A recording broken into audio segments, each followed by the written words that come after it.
OK. Alors j'ai vu une main qui se lève, donc je me suis dit que ça devait être bon. Je pense que les gens m'entendent. OK. 2e question, est-ce que vous voyez mes slides? Mais là, il faut me répondre à l'audio parce que moi je vois pas le c'est bon? OK, parfait.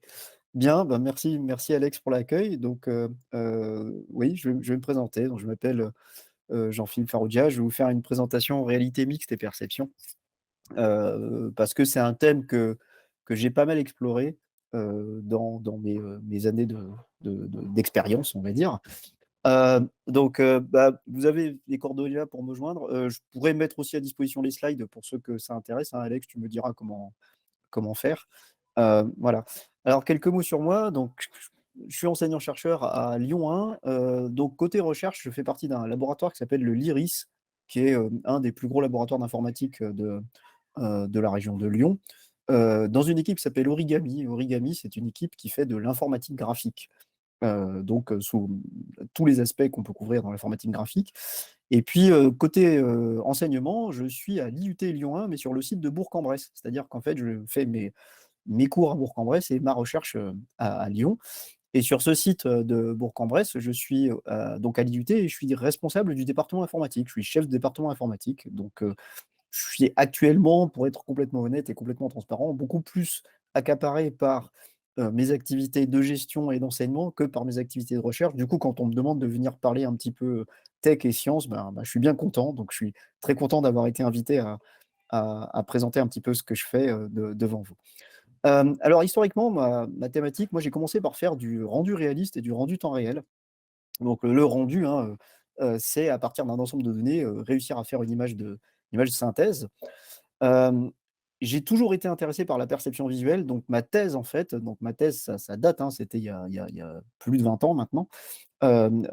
C'était, une thèse autour de la perception visuelle et du rendu réaliste, donc du rendu en lancer de rayons et où est-ce qu'il fallait lancer les rayons de manière à ce que les artefacts se voient le moins possible.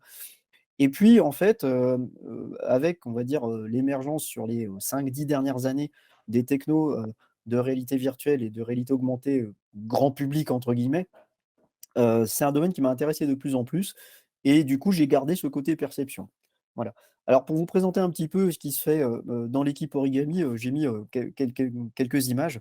Donc c'est une équipe qui travaille sur, notamment, l'éclairage global et donc, sur l'image de gauche là avec le robot, vous avez un exemple de calcul d'éclairage global particulièrement complexe, donc tout ce qui est ambient occlusion pour ceux qui connaissent, bon voilà, des ombres pas spécialement simples à travailler avec des sources de lumière pas spécialement évidentes non plus. Le dinosaure là, c'est un modèle qui est issu de Pixar, que, des chercheurs de mon équipe sont arrivés à afficher en temps réel avec une technique qui permet de fusionner les aspects microscopiques et macroscopiques des aspects de surface. Donc les textures, la texture de la peau, quand on zoome à fond, on voit tout le détail des écailles et si on dézoome, en fait, ça devient la fonction de réflectance du matériau. Voilà, donc pour avoir une continuité à toutes les échelles, donc du rendu multi-échelle, fluide, continu et pas avec des loads discrets. Et puis ce qui est en haut avec le lapin, en fait, bah, ça, c'est des travaux que j'avais fait moi, du coup, pour ceux-là. Les 2 autres, c'est pas de moi, mais celui-là, c'est de moi. Ça, c'est du rendu augmenté. Donc, c'est, comment étendre le pipeline de rendu de manière à intégrer dans des images réelles et des captures du monde réel, des captures de la scène réelle, des données synthétiques de manière à pouvoir, par exemple, éclairer avec des sources virtuelles réelles un objet qui est virtuel ou alors faire en sorte qu'un objet virtuel porte une ombre sur des objets qui, eux, sont bien réels. Voilà. Ça, c'est des choses que j'ai fait il y a un moment. Et puis en 2005-2006, on s'est dit: «Tiens, la réalité augmentée, c'est quelque chose qui mérite quand même le coup d'œil», mais du coup, à l'époque, il y avait pas de casque ni de device spécialisé, donc en fait, on en a construit un. Donc ça, c'est une photo de moi, il y a, 16 ans. C'était en 2006 et on avait construit un casque de réalité augmentée, donc avec un casque de vélo, sur lequel on avait, fixé des Sony Glastron. Donc les Sony Glastron, c'est des lunettes écran, hein, des lunettes, qui font, télé. Sur le devant des Sony Glastron, j'avais mis, 2 webcams, une par œil, qu'il a fallu calibrer et puis le petit cube que vous voyez au-dessus, sur le casque de vélo, c'est un accéléromètre de manière à pouvoir, détecter enfin un accéléromètre et gyroscope, de manière à pouvoir détecter l'orientation de la tête. Donc en gros, on avait fabriqué notre propre device, de réalité augmentée. Le gros câble qui part, c'est toute la connectique qui allait dans un sac à dos avec un PC portable qui tournait, qu'on avait configuré pour qu'il puisse tourner même quand il était replié. Ça pesait 2 tonnes et demie, c'était pas pratique du tout. Et on avait commencé à faire des trucs avec ça. Voilà. Hem, alors de réalité augmentée et réalité virtuelle, j'en fais, pas mal, côté, recherche, mais j'en fais aussi côté enseignement. Donc ça, en fait, je vous ai mis, un aperçu de des projets étudiants qu'on fait au département informatique, de l'IUT Lyon 1 sur le site de Bourg-en-Bresse. Alors l'idée, c'est quoi? C'est qu'on a une petite plateforme matérielle avec un peu de matériel et plutôt que de donner un site web marchand ou un truc de gestion de je sais pas quoi à nos étudiants, bah, pour certains, ceux qui le souhaitent évidemment, pas tout le monde, mais ceux qui le souhaitent, ils peuvent faire un projet, en réalité mixte. Alors, du coup, c'est quoi les 4 projets que j'ai mis là? Celui qui est en bas à gauche, c'est un escape game en réalité augmentée qu'on a développé, sur HoloLens. Donc, ça pose plein de problématiques extrêmement intéressantes, hein, puisque l'idée de ces projets, c'est qu'évidemment aussi, pédagogiquement parlant, bah, ça c'est extrêmement intéressant parce que les étudiants sont confrontés à un truc qu'ils ne connaissent pas. Celui qui est en bas à droite, ça, c'est un truc un peu foufou. Je me suis dit: «Tiens, bah, actuellement, il y a pas mal de gens qui essaient de faire des contrôles avec les, ondes cérébrales, donc des interfaces avec, des ondes cérébrales. Est-ce qu'on tenterait pas de faire une application de VR où on peut contrôler les mouvements de l'avatar, uniquement avec des ondes cérébrales? Et donc du coup, on a acheté un détecteur d'ondes cérébrales, donc c'est un Muse, et j'ai voulu voir si on pouvait réussir à interpréter, voilà, donc là on voit, le le setup, les ondes cérébrales de quelqu'un pour faire marcher un avatar. Donc, le truc, c'est que j'ai pas réussi à intégrer le Muse et le casque dans le même truc et du coup, il y a un étudiant qui gesticule et l'autre qui essaie de regarder si l'avatar avance dans le casque. C'était très, très préliminaire comme résultat, mais disons qu'au moins, pareil, ça permettait de confronter les étudiants à des technos qu'ils connaissent pas du tout et à apprendre une API qu'ils connaissent pas, à appréhender un SDK qu'ils connaissent pas et ainsi de suite. Sur le haut, en fait, à droite, c'est un jeu de rôle en réalité virtuelle qui se joue à plusieurs avec un serveur centralisé. Donc ça leur permet de développer des trucs client-serveur et cetera, mais aussi d'utiliser un peu des technos, de réalité virtuelle et de 3D.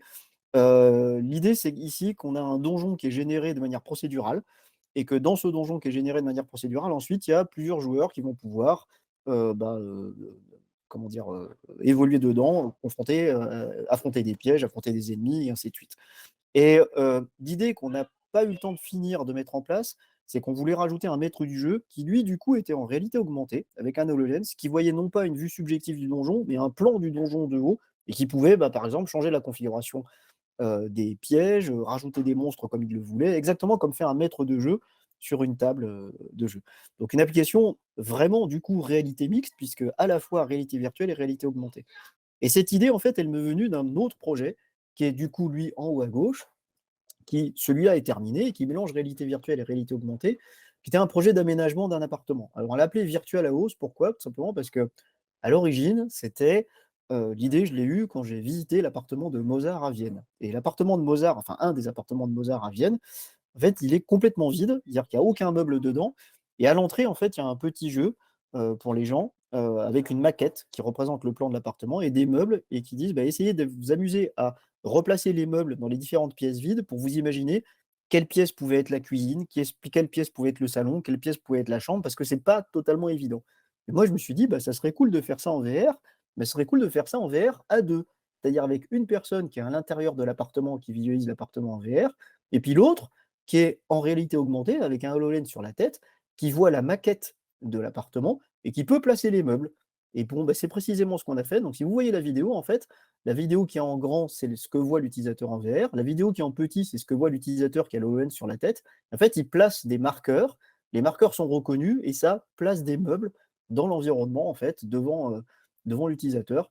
Et du coup, ça permet de valider ou pas certaines hypothèses. Ah tiens, voyons, si je mets le piano ici, ah oui, ça semble être le salon, etc. Voilà. Voilà le genre de projet qu'on s'amuse à faire. Alors c'est pas toujours très abouti, des fois ça marche très bien, des fois ça marche beaucoup moins bien, mais disons que je m'amuse quoi, voilà. Je m'amuse en faisant bosser mes étudiants, donc c'est encore mieux. Hem, le j'ai aussi une activité de conseil. J'ai pas vraiment une activité de conseil, je l'ai fait 2 fois. Une fois où je l'ai fait, c'est au château de Germolles où en fait, ils avaient besoin de conseils pour une application en réalité augmentée qui permettait de visualiser des décorations disparues sur un décor médiéval. Donc c'est un château médiéval et ils voulaient en fait une application de valorisation de ce patrimoine-là, mais sur une tablette de 2015, sans aucun, hem, sans aucun marqueur, sans aucun dispositif intrusif à l'intérieur de la pièce et évidemment avec une liberté de mouvement totale et en plus, par-dessus le marché, on puisse éclairer les décorations virtuelles à la bougie comme à l'époque.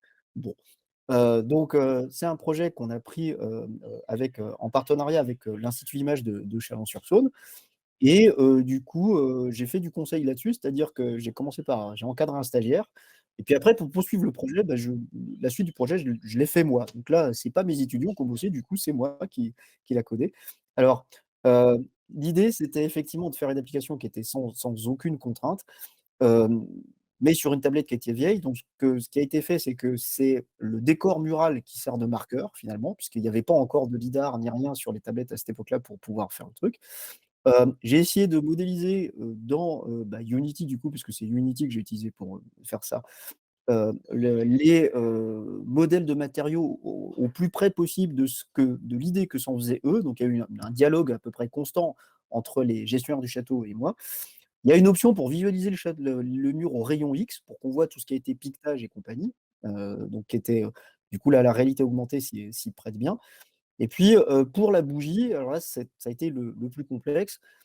J'ai intégré dans Unity un solide photométrique de bougie que des collègues à moi avaient, avaient numérisé. Donc en fait, ça consiste à photographier une bougie sous plein d'angles et à regarder la manière dont la lumière rayonne sur une bougie, de mettre ça dans Unity, de trouver à peu près, à quelle longueur d'onde ça correspond pour faire une lumière qui correspond à peu près à celle d'une bougie.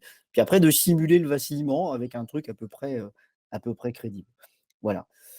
Hem et puis, des fois, je code aussi pour mon plaisir. Donc, ça, c'est un projet, personnel. Du coup, là, c'est complètement en dehors d'un cadre professionnel. C'est un jeu que j'ai, sorti en 2014, hein, ça date un peu maintenant, sur iOS, sur le store, Apple. Alors c'était, gratuit, hein, j'ai fait aucun bénéfice dessus. C'est un jeu qui s'appelle Am et qui est une chasse aux fantômes en réalité augmentée. Du coup, ça c'est mon sous-sol. L'interface que vous voyez, c'est l'interface de l'application et l'idée, c'est que, l'interface, c'est le téléphone. Quand vous démarrez l'application, vous recevez un coup de fil de quelqu'un qui vous dit: «Bah, il y a des fantômes chez vous, je vais vous installer un scanner sur votre téléphone, mais pour qu'il marche, il faut faire le noir». Donc il faut éteindre la lumière. Donc je vérifiais que la lumière était bien éteinte avec la caméra pour voir, si l'utilisateur avait bien réellement éteint la lumière et après l'application, elle contrôle la torche du téléphone. De temps en temps, elle s'éteint et puis il y a des jump scares pour faire peur et puis on met un scanner et puis un un comment dire? Un bouton pour exorciser les fantômes qui apparaissent, voilà et c'était une petite expérience marrante. Mine de rien, j'ai eu 5 000 téléchargements, donc j'étais plutôt content. J'ai jamais réussi à le monétiser parce que c'est un métier et c'est pas le mien, mais c'est quelque chose dont je suis plutôt fier. Alors malheureusement, il est plus sur le store à l'heure actuelle, tout simplement parce que il faudrait le mettre à jour pour les iPhones modernes et j'ai pas eu le temps. Mais j'ai toujours les sources dans un coin et un jour, il faudra que je me mette un coup de pied aux fesses pour le mettre à jour, le remettre sur le store et le porter sur Android aussi, pourquoi pas, malheureusement. Voilà. Voilà, donc ça, c'était pour me présenter un petit peu. Donc tout ça pour vous dire que, la réalité mixte, et la réalité virtuelle, la réalité augmentée, c'est quelque chose auquel je porte beaucoup d'intérêt, en fait, depuis un moment, aussi bien, du côté professionnel que du côté personnel. Alors, de quoi on va parler ce soir? Bah, ma présentation, je l'ai appelée, «Réalité mixte et perception». Je vais, présenter quelques concepts qui me semblent importants, au niveau du rendu, au niveau du matériel et puis parler de l'expérience utilisateur parce qu'in fine, en fait, c'est vraiment ça qui compte, voilà et puis, quelques projets sur lesquels j'ai travaillé qui ont cette thématique-là, donc le projet Pisco avec, une métrique de qualité objective de maillage 3D et puis un projet qui s'appelle Sissive qui est donc la comparaison d'une appli VR avec une appli desktop pour voir, laquelle marche le mieux par rapport à un but, dédié. Voilà.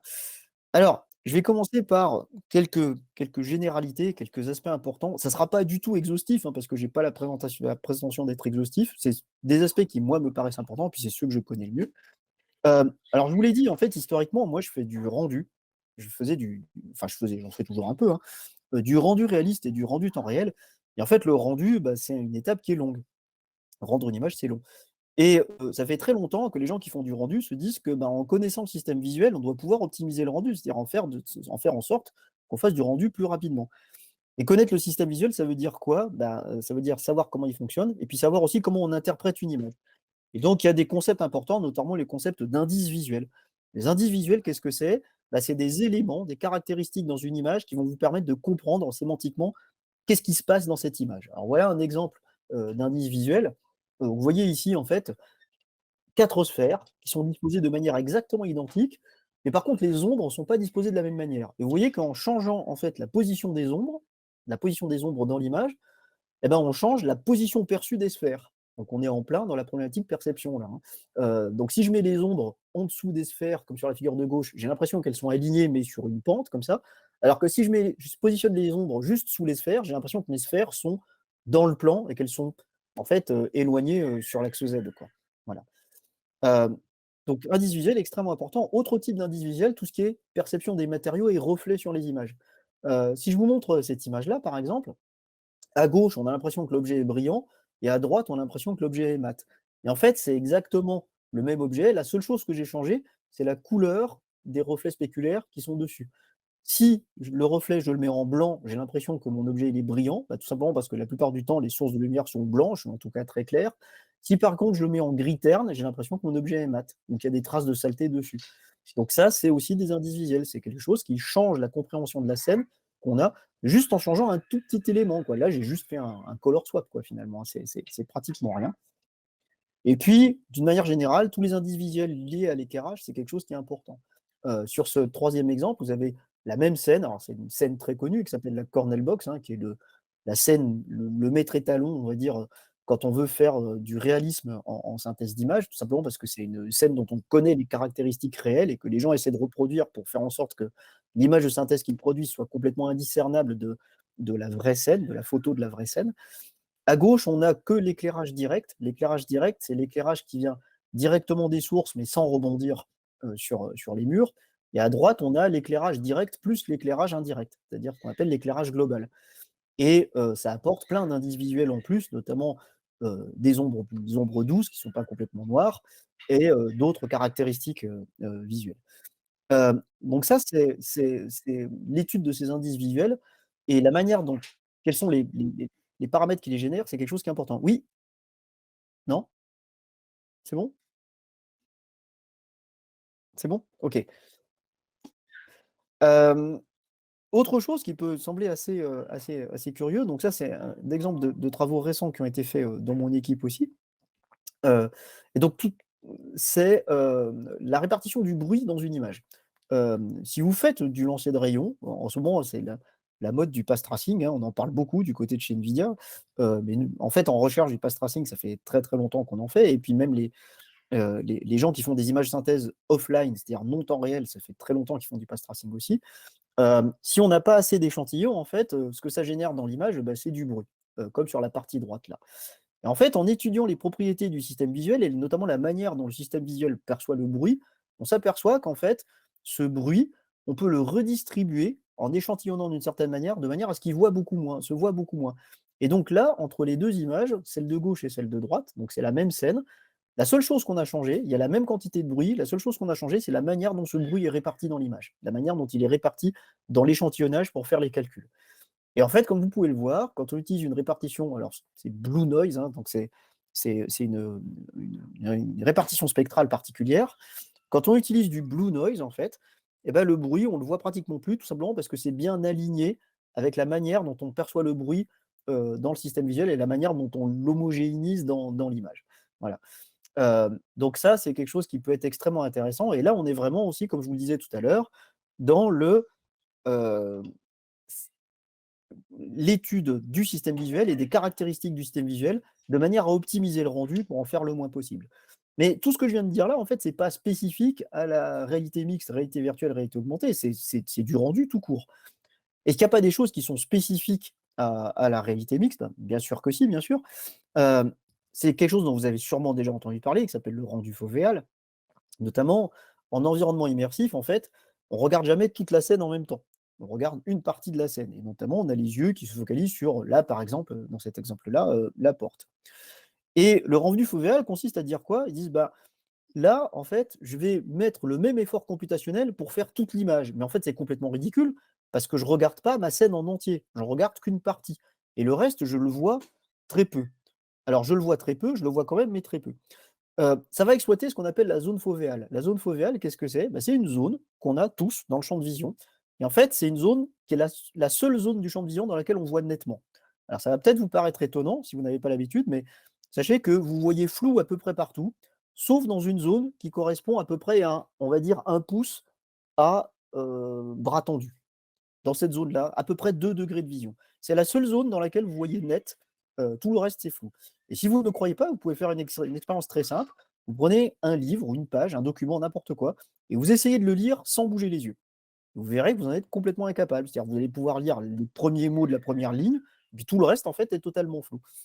Bon, ben, est-ce qu'on pourrait pas exploiter ça en VR? Ça serait quand même intéressant parce que si on avait un dispositif qui permet de traquer là où on regarde, eh ben, on pourrait mettre un effort computationnel plus important là où l'utilisateur regarde, et puis le reste dégrader avec bah, du load ou s'il y a des artefacts, c'est pas très grave, puisque de toute manière, on les verra pas. Alors évidemment, il faut réagir vite parce que les yeux, ils bougent, on ne regarde pas toujours au même endroit, et donc faut réajuster ce rendu fovéal exactement là où l'utilisateur regarde bah, en temps réel, quoi. Voilà.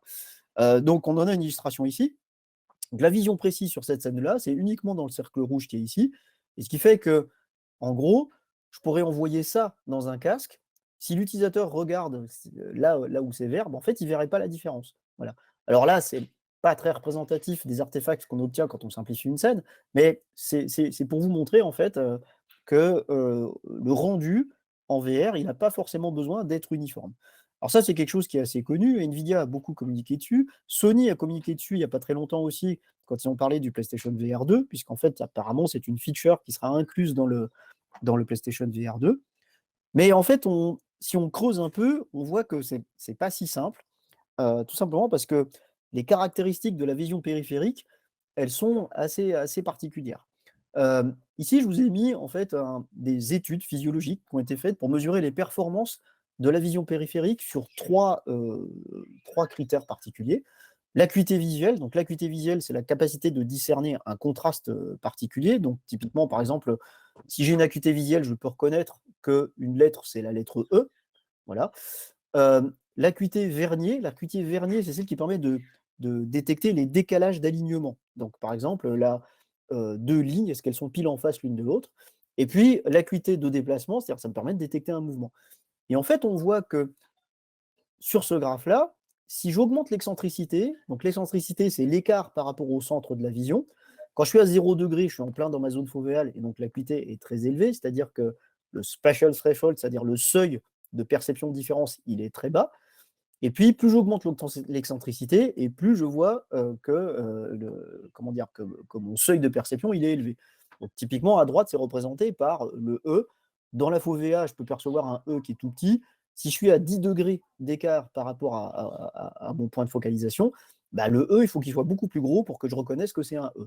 Idem pour l'acuité de Vernier, voilà, avec les décalages des deux lignes, et idem pour l'acuité de déplacement.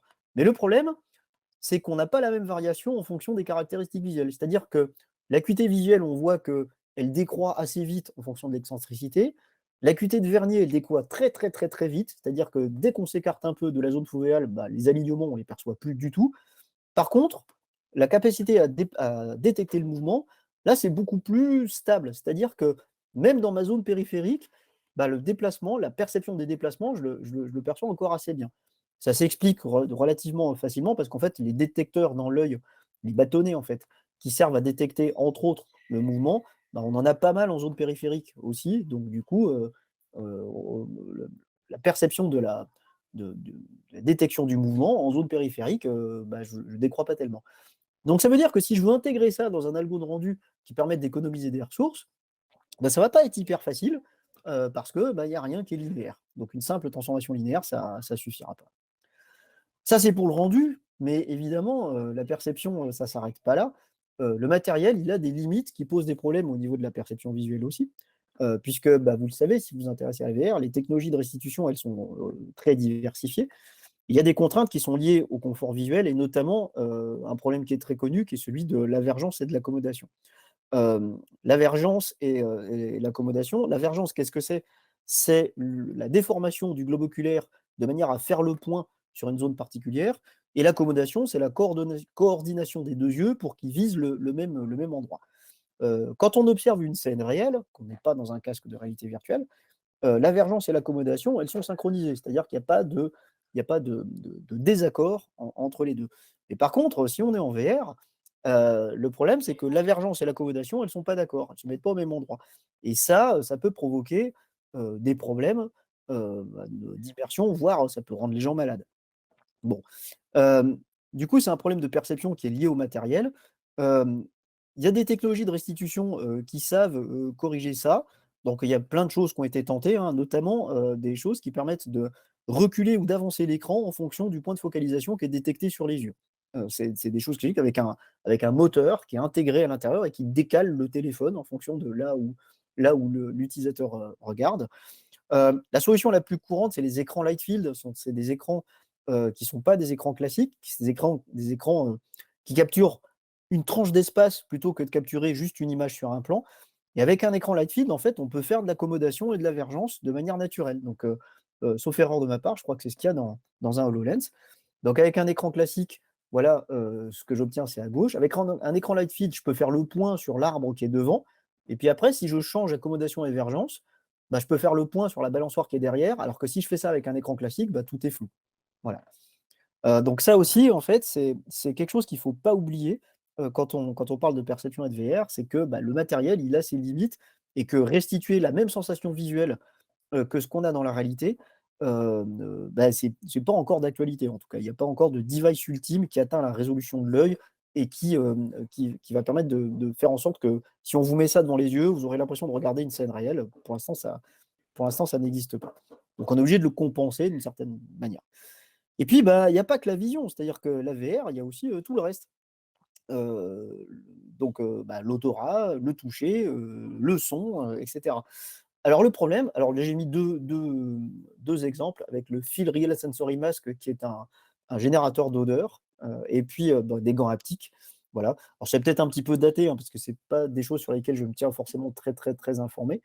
Le problème c'est que, c'est beaucoup moins bien connu que la vision. C'est-à-dire que les sens, du toucher, de l'odorat, et même de l'ouïe, ont déjà pas du tout les mêmes caractéristiques que la vision et puis on a des modèles qui sont beaucoup plus imprécis et d'une manière générale, on sait un peu moins bien comment ça fonctionne.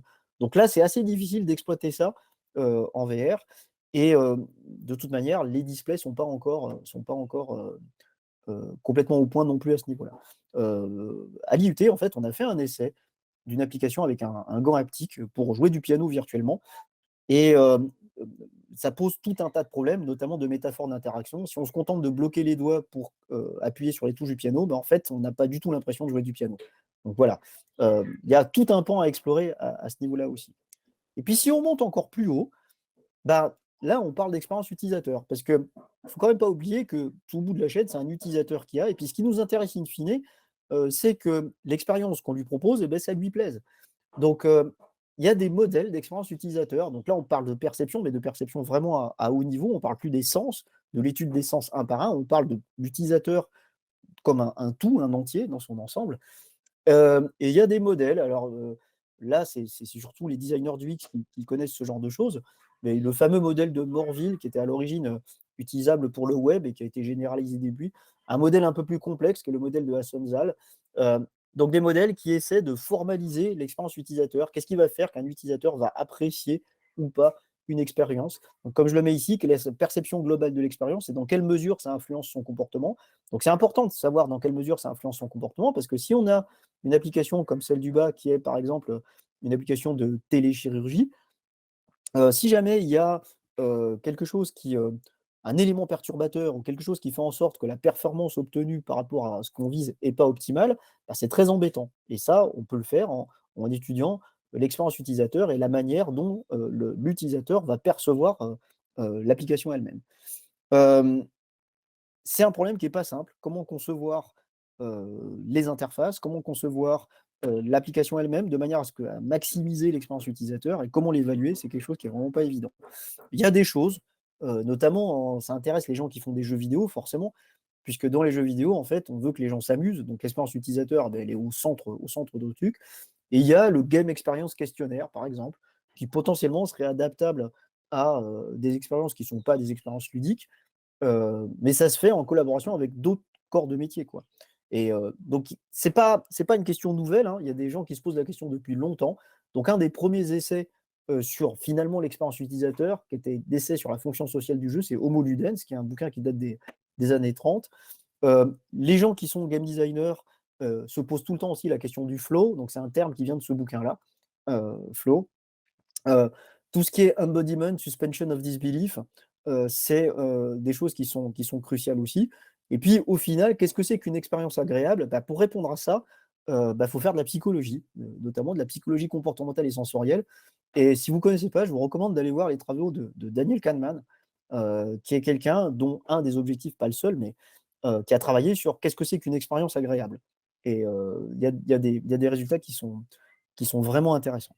Voilà. Hem, Est-ce que j'ai encore du temps pour parler sur les projets sur lesquels j'ai bossé ou pas, Alex? Ouais, c'est bon, je peux y aller? D'accord, OK. Donc voilà, bon, c'est pas comme je vous l'ai dit, c'est pas exhaustif et il y a sûrement j'ai sûrement oublié des trucs super importants. J'ai sûrement très simplifié certaines choses qui devaient pas être simplifiées, mais voilà, c'était pour vous donner un petit peu un survol global de ma vision de perception et réalité mixte. Je vais vous présenter quelques projets sur lesquels, j'ai travaillé, donc 2 en fait, dans lesquels il y a des questions de perception. Donc le premier, c'est le projet Pisco. Alors Pisco, qu'est-ce que c'est? C'est un projet ANR. Alors pour ceux qui connaissent pas le moyen dont la recherche est financée, actuellement, il ne faut pas croire qu'on nous donne de l'argent et on fait ce qu'on veut avec quand on est chercheur, c'est pas vrai du tout. En fait, l'argent, on est obligé d'aller le chercher et on est obligé d'aller le chercher notamment auprès d'une agence nationale qui s'appelle l'ANR, l'Agence nationale pour la recherche. Et comment on fait? Ben, on rédige un gros dossier, on dit: «Voilà, moi j'aimerais bien travailler là-dessus. J'ai trouvé des gens pour travailler avec moi. S'il vous plaît, donnez-moi 300 000 € pour que je travaille là-dessus». Voilà. Et des fois ça marche et là, en l'occurrence, ça a marché sur un projet qu'on avait déposé qui s'appelle PISCO. PISCO, ça veut dire Perceptual Level of Detail for Interactive and Immersive Remote Visualization of Complex 3D Scene. L'objectif de PISCO, c'est concevoir des méthodes et des modèles de manière à pouvoir faire, comment dire? Fournir des scènes complexes en VR de la manière la plus économe possible. Voilà, visualisation interactive de contenus complexes, distants, locaux ou distants, c'est-à-dire en streaming quoi, et en environnement immersif. Alors pour ça, en fait, quand on définit un projet, il faut définir des work packages et plein de trucs, hein, donc ça prend énormément de temps à écrire avec un taux de sélection qui est, malheureusement très faible. Et du coup, dans les work packages, on est obligé de détailler les tâches. Et là, on avait identifié évidemment 3 aspects fondamentaux. Tout ce qui est, traitement de maillage et niveau de détail, donc là, c'est des choses qui sont purement algorithmiques. Comment on fait pour dégrader des maillages? Quelles sont les meilleures méthodes de simplification, les plus économes, celles qu'on peut faire sur GPU, celles qui conviennent bien au streaming, par exemple, ce genre de choses. Donc ça, c'est purement algorithmique. La deuxième, c'était des métriques de qualité. Alors, qu'est-ce que c'est qu'une métrique de qualité? Une métrique de qualité, c'est un process auquel on va mettre en input une scène ou un maillage et en retour, cette métrique va nous dire si, va nous donner une estimation de la qualité perçue. C'est-à-dire, est-ce que ce truc, c'est joli ou pas? Alors joli en termes, de qualité, pas en termes esthétiques évidemment, pas en termes artistiques. Voilà. Et le troisième point, c'était un modèle d'attention visuelle. Donc un modèle d'attention visuelle, c'est, on lui donne une image ou un maillage et en fait, ce modèle-là va prédire à l'avance là où l'attention de l'utilisateur va se porter. Donc vous avez un exemple d'un modèle d'attention visuelle que donc résultat issu des travaux qui sont issus de Pisco, qui est en haut avec le modèle du Luigi là. Et donc en haut, vous avez l'image et en bas, vous avez, l'attention visuelle correspondante. Là où c'est blanc, c'est là où le regard a le plus de chances de se porter quand on regarde cette scène, voilà. Et puis en bas, c'est, un exemple de méthode de compression de maillage, pour le streaming. Voilà. Et donc moi, sur ce projet, donc ces 3 aspects-là ont fait l'objet d'une thèse chacun, donc 3 thèses. Et moi, j'ai participé en fait à la deuxième, qui est la thèse sur la métrique de qualité. Donc c'est la thèse de Yana Nemé qui a soutenu il y a bientôt 1 an maintenant. Et donc l'idée, c'est quoi? C'est que, bah, pour visualiser des scènes complexes, il faut traiter les données. Donc vous avez généralement des graphistes qui vont faire des assets qui sont super beaux, très détaillés, avec des textures 8K qui pèsent 2 tonnes et demie. Et si on veut visualiser ça en VR et en plus le streamer sur un dispositif mobile qui a pas de ressources ou presque, bah, va falloir dégrader ça. La question qui nous intéresse ici, c'est dans quelle mesure je peux le dégrader sans que ça se voit, ou en tout cas sans que ça gêne l'utilisation, sans que la qualité perçue soit, fortement diminuée. Donc il faut que j'évalue la qualité perçue. Alors, je pourrais utiliser, ce que je sais sur le système visuel, c'est-à-dire ce qu'on a dit avant sur la perception des contrastes. Il y a un certain nombre de choses qu'on connaît aussi sur la perception des couleurs, sur la perception des formes dans l'espace et cetera. Il y a des modèles qui existent de perception visuelle. Mais plutôt que de faire ça, parce que ces modèles sont très complexes et extrêmement, difficiles à évaluer et à utiliser, Plutôt que de faire ça, on va employer une méthode data-based. C'est-à-dire que ce qu'on va faire, on va faire des tests de qualité subjective. Un test de qualité subjective, c'est, des tests utilisateurs et puis à partir de ces tests de qualité subjective, en fait, on va essayer d'en extraire une métrique. C'est-à-dire on va trouver une formule mathématique qui colle au résultat du test et qui en plus va marcher sur ce qu'on n'a pas utilisé pour le test. Donc en gros, une approche, machine learning quoi, pour faire ce genre de choses. Donc ça a été fait dans un certain nombre d'articles, qu'on a publiés donc, avec Yana. Ça, c'est un résumé, en fait, en gros, de la méthode que je vais vous présenter aujourd'hui. Il y en a d'autres qui ne sont pas encore publiés, donc je ne peux pas encore en parler. Vous avez les références ici. Et donc l'idée, c'est ça, c'est commencer par constituer un dataset intéressant avec des objets, de référence et des objets dégradés. Faire une expérience utilisateur où on va demander aux gens d'évaluer la qualité perçue. Et à partir de cette expérience utilisateur, essayer d'extraire des features, donc les fameux, alors c'est un peu plus que les individuels, mais disons, c'est les caractéristiques des maillages qui semblent importantes et crafter une métrique à partir de ça. Voilà. Donc je vais attaquer dans l'ordre. Euh, on commence par les tests de qualité subjective. Alors ces tests de qualité subjective, on a choisi un protocole qui s'appelle DSIS. DSIS, ça veut dire Double Stimulus Impairment Scale. L'idée, c'est quoi? On va présenter aux gens, 2 modèles, un normal, un dégradé et ils vont devoir noter, en fait, si la différence perçue entre les 2, si la qualité perçue entre le dégradé et le normal, elle est, ils vont noter ça sur 5, de très dérangeant, very annoying, à imperceptible, c'est-à-dire, bah, je ne vois pas la différence. Voilà. Donc, le test est mis en place. Il faut constituer un jeu de données. Donc, pour constituer le jeu de données, on a utilisé, dans un premier temps, 5 modèles avec des caractéristiques géométriques et colorimétriques relativement variées, avec 4 types de distorsions possibles, des quantifications, des quantifications géométriques et des quantifications couleurs. C'est-à-dire, quantification géométrique, on va dégrader la géométrie du maillage. Quantification couleur, on va changer son aspect de surface. Dans un premier temps, en tout cas dans cet article-là, on a fait autre chose après, mais dans cet article-là, tous les modèles sont en vertex color, c'est-à-dire qu'il n'y a pas de texture. Il y a juste beaucoup de sommets. En fait, chaque sommet a une couleur. Voilà. Donc, vous imaginez qu'il y a pas mal de. C'est des modèles qui sont assez détaillés. Voilà. On fait ça selon 3 points de vue différents. On anime un petit peu les objets et au total, on a 480 stimuli. Alors là, j'ai mis quelques exemples de distorsion.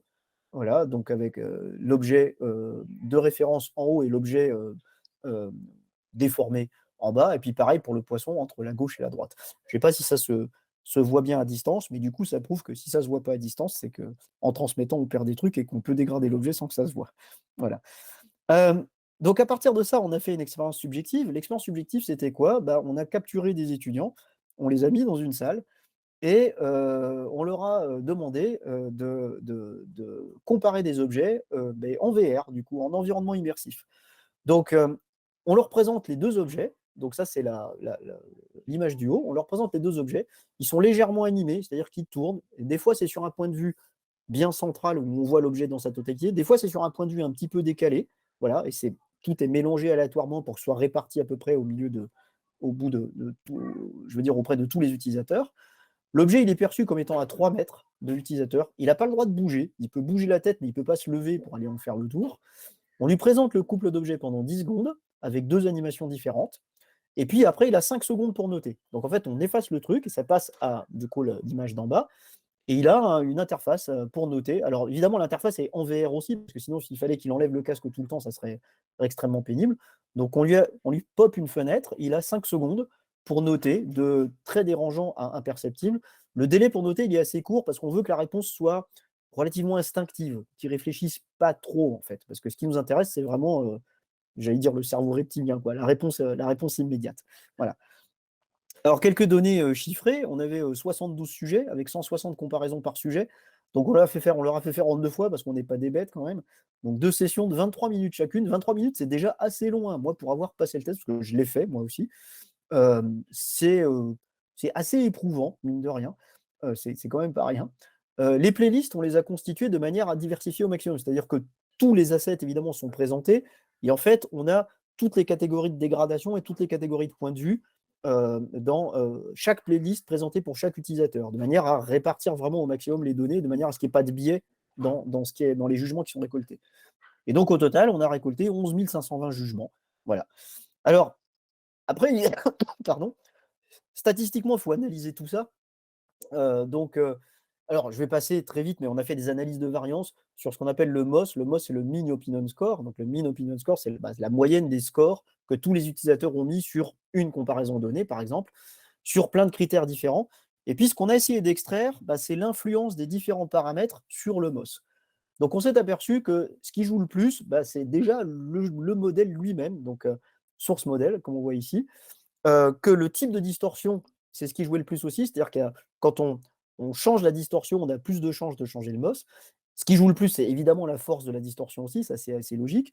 Par contre, le point de vue et les animations ne jouent pas tellement sur le MOS. C'est-à-dire que quand on présente une comparaison avec un point de vue 1 et qu'on présente les mêmes objets mais avec un point de vue 2, il n'y a pas trop de différence au niveau de la qualité perçue. C'est-à-dire que ça ne dépend pas tellement du point de vue et ça ne dépend pas tellement de l'animation présentée non plus, parce qu'on avait deux animations, une faible rotation et un faible zoom. Par contre, ce qui est intéressant, c'est que quand on croise les critères, c'est-à-dire par exemple qu'on prend en compte non pas le point de vue comme critère, mais point de vue croisé avec type de distorsion, là, ça a de l'importance. Alors pourquoi?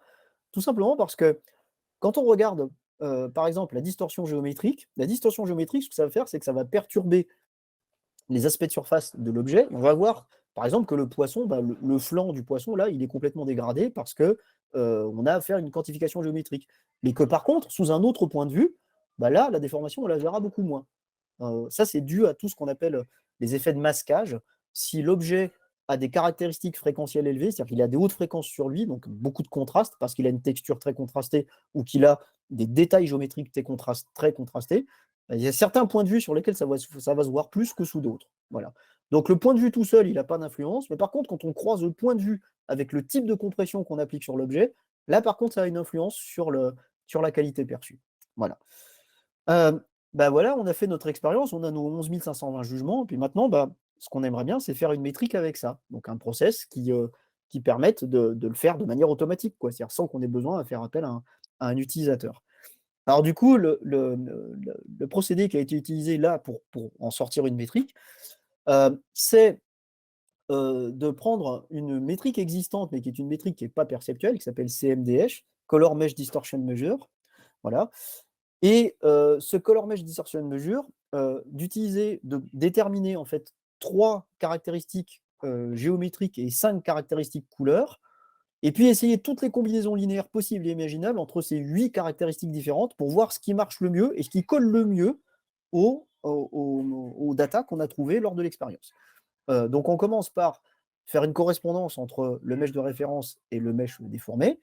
Après, en fait, on détermine, on teste toutes les combinaisons linéaires possibles des 8 caractéristiques géométriques et couleurs qu'on a déterminées.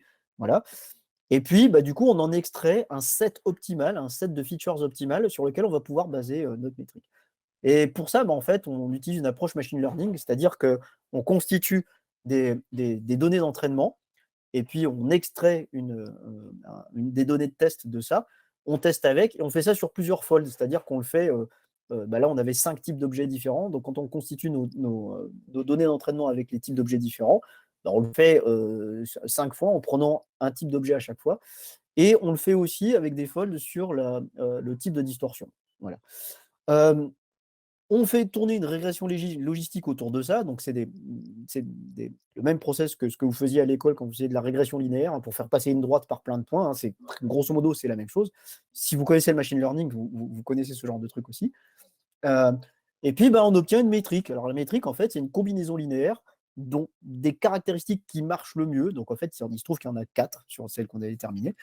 Et puis, pour vérifier si ça marche, on va vérifier la corrélation avec les données de l'expérience.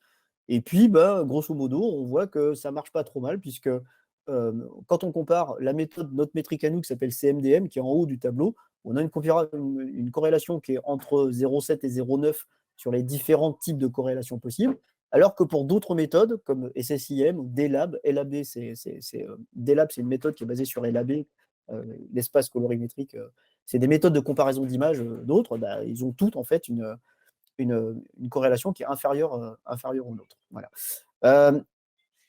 Voilà. On l'a testé aussi avec une autre base de données 3D qui n'avait rien à voir avec la nôtre. Et le tableau que je présente là, c'est les résultats avec cette autre base de données. Voilà. Il y a les détails dans le papier pour ceux que ça intéresse et si vous avez des questions, évidemment, je pourrais répondre à ça. Donc au final, on a une formule simple qui permet de mesurer, la qualité visuelle d'un maillage, mais sans utiliser l'utilisateur, quoi. Voilà. Alors, il y a eu des tas d'évolutions, c'est-à-dire qu'après on ne s'est pas arrêté là, on a continué, sur des objets avec des comparaisons de matériaux cette fois. Donc, là, qu'est-ce qu'on peut si on simplifie le modèle de matériaux sur l'objet, dans quelle mesure ça se voit ou pas? On a fait des expériences avec des maillages texturés cette fois et un dataset beaucoup plus grand avec beaucoup plus d'utilisateurs, mais on ne l'a pas fait en VR, on l'a fait en crowdsourcing. Et puis, quand on a une métrique qui permet d'évaluer la qualité, ce serait quand même dommage de ne pas l'utiliser dans un algorithme de rendu pour voir si par hasard, ça ne permettrait pas de piloter le load dynamiquement d'un algorithme de rendu de manière à ce que l'utilisateur ne s'en rende pas compte, un peu comme dans le rendu fovéal dont je parlais tout à l'heure. Alors on l'a fait aussi, je pourrais en parler que dans quelques mois parce que pour l'instant, c'est pas publié, mais évidemment, on peut en discuter si vous avez des questions. Voilà, je vais peut-être m'arrêter là, Alex, je sais pas ce que tu parce que j'avais une autre application, mais c'est peut-être, ça fait déjà 45 minutes donc je peux continuer? Bon OK. Bah, je vais présenter un 2e projet, qui est le projet Sisyphe. Alors je vais revenir en arrière pour que la vidéo se remette au début, voilà. Le projet Sisyphe, là, l'idée, c'était de comparer une application en VR avec une application classique pour voir laquelle des 2 était la plus efficace. Alors le contexte, c'est quoi? C'est un contexte d'imagerie médicale et l'objectif, là, c'était de réparer des maillages. Alors pourquoi, réparer des maillages? Bah, quand on fait de l'imagerie médicale, qu'on fait de tomographie ou ce genre de choses, les appareils de mesure ne sont pas forcément parfaits et très souvent, en fait, les maillages, ils sont défectueux. Et du coup, l'idée, c'est que j'ai des collègues qui ont mis au point une méthode de réparation, mais cette méthode de réparation, en fait, elle est semi-manuelle. C'est-à-dire que c'est basé sur les courbures de l'objet et en identifiant des lignes de courbure et des plans de symétrie sur l'objet, on peut arriver à réparer un maillage qui est incomplet. Et ça nécessite une intervention manuelle et à la base, c'est une application desktop. C'est-à-dire, c'est une application desktop dans laquelle il faut manipuler un maillage 3D, le tourner dans tous les sens, placer des plans de symétrie et donc, grosso modo, manipuler des concepts 3D dans un environnement qui est 2D avec des périphériques d'input qui sont 2D aussi, puisqu'une souris, c'est 2D. Alors, l'idée, c'était, est-ce qu'on pourrait pas faire cette application-là en VR et est-ce que par hasard, ça serait pas plus efficace que l'application desktop correspondante? C'est-à-dire, est-ce que la reconstruction de maillage qu'on obtiendrait, elle serait pas de meilleure qualité? Voilà. Bah, ça, c'était l'objet de ce projet. Alors, je vais recommencer la vidéo depuis le début pour vous expliquer un peu le process de reconstruction. Donc ça, c'est une démo de l'application VR elle-même. On a un vase qui est cassé. On va commencer par sélectionner les ridges. Alors les ridges, c'est quoi? C'est les lignes de courbure, certaines lignes de courbure de l'objet. Voilà. On bouche le trou, qui est apparent, donc en fait, c'est un trou qui est plat et on va placer un plan de symétrie par rapport, à nos lignes de courbure. Voilà, donc à peu près, comme ça, on va dire. Voilà, j'ai mes lignes de courbure sont là. Je sélectionne les lignes de courbure qui sont intéressantes, comme ça, voilà. La symétrie, c'est par rapport aux lignes de courbure, hein. Après, alors voilà, il en sélectionne encore quelques-unes, voilà et puis après, on va symétriser ça. Ah oui, à l'intérieur aussi, voilà, donc ça, c'est l'intérêt de la VR, c'est qu'on peut aller dans le maillage, sélectionner les trucs directement et puis après, on symétrise le truc. Donc voilà, là, c'est la symétrie de ce que j'ai choisi. Je vais le réaligner par rapport à ce que ça devrait être, faire une légère rotation dans l'autre sens, voilà, comme ça. Remettre dans le bon sens, voilà et puis ensuite, je vais dire à l'application: «Bah, le plan que tu as rajouté pour boucher le trou, tu vas le déformer pour que ça colle sur ces lignes-là» et donc ça, c'est la dernière étape. Oui, alors il y a encore une sélection pour savoir celles qui sont intéressantes ou pas. Voilà. Bon, il prend un peu son temps, mais voilà, je sélectionne toutes celles que je veux utiliser pour la déformation et puis après, projection, voilà, ça va être projeté sur le plan, qui est, sur le plan que j'ai bouché et je sais pas, je peux pas ouais, j'ai mis la vidéo en automatique, donc évidemment je peux pas l'accélérer, mais ça va déformer l'objet de manière à ce que ça colle sur les lignes vertes et reconstituer mon vase en entier, quoi, voilà. Donc c'est une méthode qui est quand même sur laquelle les interventions manuelles voilà, c'est ça, sur laquelle les interventions manuelles sont quand même importantes. Voilà, je crois qu'il va faire la déformation. Alors, allez et voilà. Et donc l'objet résultat, oui, on va lisser un petit peu. Ah, ça bouge plus. Oui, c'est normal. Tac. Voilà l'objet résultat. Donc vous voyez, c'est pas complètement parfait, mais enfin, on a quand même réussi à pas mal à reconstruire le truc. Bon, il y a quelques défauts, mais disons, c'est mieux qu'un trou, quoi. Voilà. Alors du coup, l'idée, c'était quoi? À la base, cette application, elle était desktop. En VR, on se dit, bah, en VR, on perçoit beaucoup mieux les formes, c'est beaucoup plus facile de sélectionner les lignes, de courbure et donc normalement, bah, le résultat devrait être de meilleure qualité en VR. On devrait y arriver mieux qu'en classique et donc c'était l'objet de cette étude. Donc du coup, encore une fois, on a fait une expérience utilisateur, mais cette fois, le but, c'était vraiment ça, c'était de comparer les 2. Donc, alors là, c'était vraiment à petite échelle, hein, on aurait dû le faire en plus grand avec 11 sujets. Ils vont utiliser les 2 versions de l'application et puis on va faire 2 expériences distinctes. La première, c'est une évaluation ergonomique, pour déjà qu'ils se forment à la manipulation et à l'utilisation de l'application. Parce que comme vous l'avez vu, c'est pas hyper simple. Si on vous met devant le truc sans rien expliquer du tout, bah, forcément on comprend pas du tout ce qu'il faut faire et donc il faut un peu, avoir un peu une formation avec et puis du coup, se faire la main sur un maillage test, quoi. Ça, c'était une première phase et en fait, on en a profité pour évaluer l'ergonomie de l'application, sur cette phase-là et là-dessus, un objet pas trop difficile à reconstruire et sans limite de temps. Ça, c'était la première phase et puis dans une deuxième phase, en fait, on fait une évaluation de qualité avec 3 objets de difficulté croissante, on va dire. Un objet qui est facile à reconstruire, un moyen et un difficile et puis le temps était limité cette fois et à la fin de ces on mesurait donc le temps sur chaque étape différente et puis à la fin de cette évaluation, on leur faisait remplir un questionnaire d'évaluation d'expérience utilisateur. Pourquoi? Bah, tout simplement parce que, admettons qu'on trouve qu'en VR, ce soit beaucoup plus efficace, mais que par contre, à la fin, ça fasse vomir tout le monde, alors que l'expérience utilisateur est très mauvaise, bah, on ne peut pas considérer que ce soit une bonne solution. C'est-à-dire qu'à ce moment-là, il vaut mieux le faire sur desktop parce qu'il vaut mieux pas être malade, quoi. Voilà. Donc c'était ça l'idée. Le questionnaire d'ergonomie, c'est celui-là. C'est une grille d'ergonomie pour, plateforme VR. Le remplissage, il est libre, c'est-à-dire qu'en fait, on donnait un certain nombre de critères aux gens et en fait, ils pouvaient mettre ce qu'ils voulaient, comme évaluation. La difficulté, évidemment, c'était de quantifier ça pour le traduire en quelque chose qu'on peut chiffrer et injecter, dans nos stats.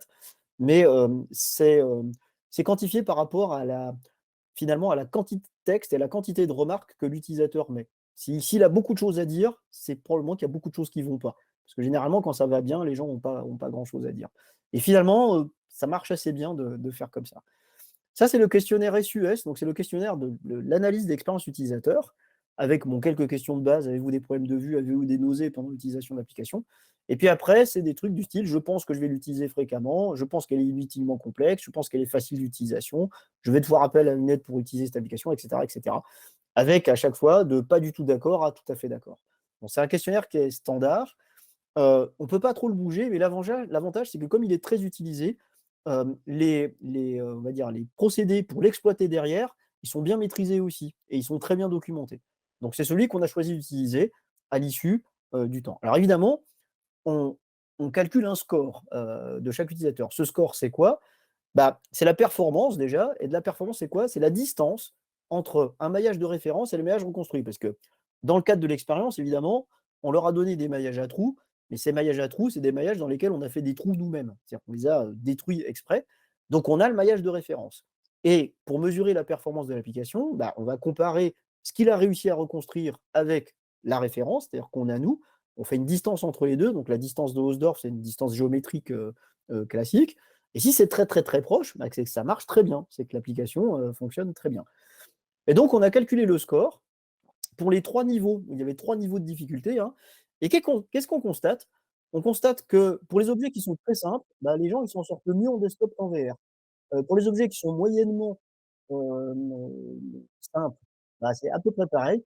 Par contre, pour les objets qui sont très complexes, là, ça marche mieux en VR qu'en desktop. C'était un résultat qui était à peu près attendu évidemment, hein, puisque, pour les objets simples en fait, il y a pas beaucoup de difficultés de positionnement 3D, ni de manipulation de l'objet, puisqu'en fait les lignes de courbure, on les trouve très vite, elles sont assez évidentes et les plans de symétrie, on les positionne assez facilement. Par contre, dès que l'objet est complexe, alors pour exemple d'objets complexes, on avait, un pied par exemple, donc avec, des symétries mais qui sont très, très locales quoi, puis beaucoup de détails, beaucoup de choses comme ça. Bah, là, on voit que que la distance d'Hausdorff elle était, plus que le score est plus élevé. Voilà. Alors, ça c'est très bien, mais comme je vous l'ai dit, on a fait aussi une évaluation d'expérience utilisateur et l'évaluation d'expérience utilisateur, c'est pour voir si en fait ça vaut le coup de le faire en VR ou pas. Et là, globalement, les gens, ils trouvent quand même alors on a la difficulté, c'est de réussir à pondérer le score de performance avec le score expérience utilisateur.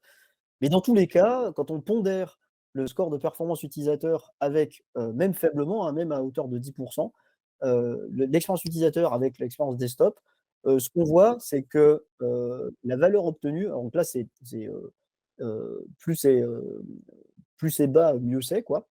C'est toujours plus agréable en desktop qu'en VR. C'est-à-dire que les gens ont manifestement souffert pour faire ça en VR.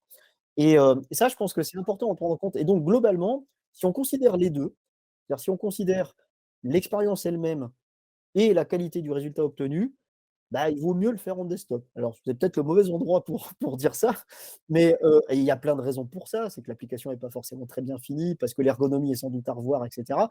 Mais c'est une leçon qu'en fait, il faut vraiment pas oublier. Si, l'application fait un truc génial, mais qu'elle est horrible à utiliser, personne s'en servira, en fait et c'est ce qu'on a au moins réussi. Alors c'est peut-être une évidence, mais là, du coup, on l'a chiffré dans ce travail-là. Voilà.